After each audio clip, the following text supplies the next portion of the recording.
Honest review sa earning app na PowerMind kung legit ba or isang scam. Tapusin po ang video for more tips and tricks. Try this yourself. It's extremely dangerous.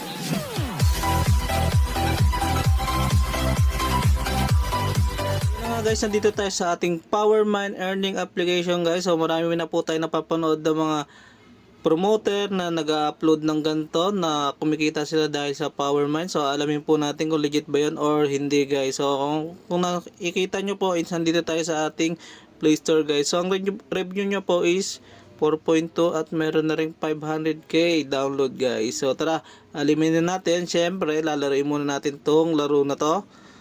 So yun po, nilaro ko na po siya. Umabot na po ng 10,000 gold yung ating gold guys. So ito naman yung heart naman is ito yung lives natin once na dead tayo. So kailangan natin bumili or maghintay ng 15 minutes or 20 minutes guys. So tapos ito naman yung diamond. So ito naman yung mga hints guys. So kailangan natin makuha rin yan para kung sakaling di na natin kaya, meron tayong hints.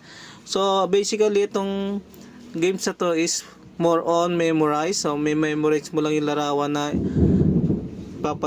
titingnan natin. So siyempre sample. So ito po is sunod Everest, tapos daga, tapos puno. So yun, di ko na natandaan yung isa. So bahala na. Pero palagay ko oso. So hindi pala. So yun nga guys. So wala na po tayong heart guys. So yan. So kung nakikita nyo po, meron na po tayong 1,000 gold coin, 10,000 gold coin guys. So itong 10,000 gold coin, pwede ko na siya i-withdraw. So meron na piso guys. So kung isipin nyo, kikita na po tayo ng piso guys. So try po nating withdraw kasi ang minimum po nila na withdraw is piso. So try natin ilagay yung ating Gcash. So tara, let's go. Gcash account. So alamin natin kung legit ba to. So tara, withdraw na po natin. So tara, let's go.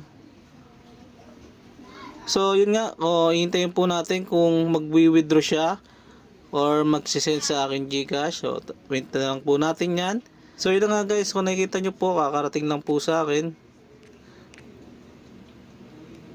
So meron nang dumating sa ating piso guys. So galing sa Partico Incorporation guys. So yun po yung piso na galing sa ating PowerMind na application guys. So kung nakita nyo po, reward from PowerMind guys. So ibig sabihin, legit po tong application sa piso na palitan guys. So para sa akin, yun lang naman po yung legit doon guys. The rest is X na po guys. So itong PowerMind na po to, so more on invitational to para lumaki po yung ating coins guys. Pero kung lalaruin nyo lang po to, hindi po siya maganda para laruin or fast earner. So malabo po yung guys. So dahil maubos na yung oras nyo sa kanood din ng maraming ads guys. Pero once na nag-i-invite po kayo katulad po nyan, so meron po kayo makuhang 10,000 kada invite. Then dapat yung ini-invite nyo is naglalaro din para makareceive kayo ng 30% ng kanilang kinikita guys.